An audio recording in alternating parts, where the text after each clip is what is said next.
And that's it, I'm just curiously fascinated with it, and I can't stop thinking about it. Everything I do in my life is related to this. I don't do nothing else if it's not got to do with fighting, you know what I mean?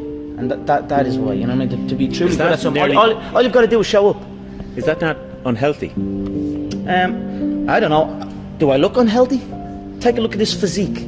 I'm in phenomenal shape, in body and mind. To me, what's unhealthy is living an unhealthy life.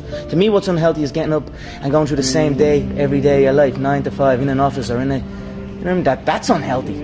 That beats your mind. I don't work.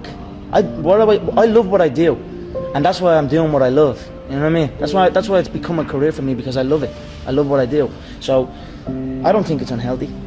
I feel good in my mind. I mean, it's my life.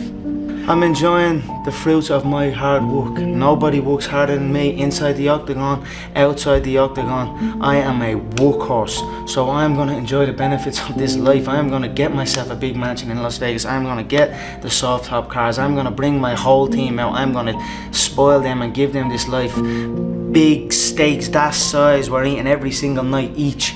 We're eating good, we're living good. It's human nature. Some people will sit and take positivity from that. They will look at that and take inspiration and inspire. It will inspire them to go and push for that.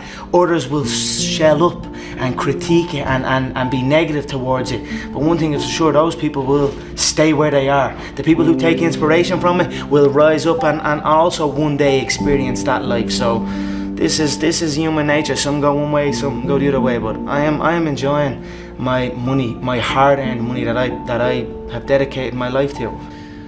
I was always getting pestered. What are you doing with your life? You're doing this, doing that. They didn't know what it was. They didn't know what MMA was. They didn't know what none of this. They didn't know I could make a career out of it. As far as they were concerned, my man and dad I'm talking about. As far as they were concerned, I was just getting into a cage and fighting with some other guy. They didn't know nothing about it. No one did really, but I knew. You know what I mean? I knew. But and then I ended up getting a trade just to keep them quiet. Because I used to have a lot of fights with my dad. What trade did you get? I ended up getting a trade as a plumber. Literally up in the back arse of nowhere, up in Wicklow, the Wicklow Mountains. And funny enough, that site was one of the biggest sites in Europe. Kilternan, it was right at that skiing place. Huge, and now it's just abandoned. Now it's just deserted. So I used to go up there 6 o'clock, 5 o'clock in the morning. I was on that M50. I used to have to walk to the N4, about half an hour from my house, wait for some Limerick guy that I didn't even know. He'd drive on the M4 and I'd have to flag him down. Nightmare, yeah. 2 hours down on the M50, 2 hours back. Literally 14-hour days, and I was the first year, so I had to go and do everything. I had to go to the shop. I had to go and get this and get that. So I always had trouble with that, and I was like, this isn't for me. This is not for me. How long did you last? I lasted 18 months doing it. But it was tough, you know what I mean? It wasn't the life for me, you know what I mean? And then John said, because I was training with John as well at the time, and then John got in touch and says, I have a show, I'm running a show, I'd like to fight on it. And then that was it. I just packed it in, didn't show up.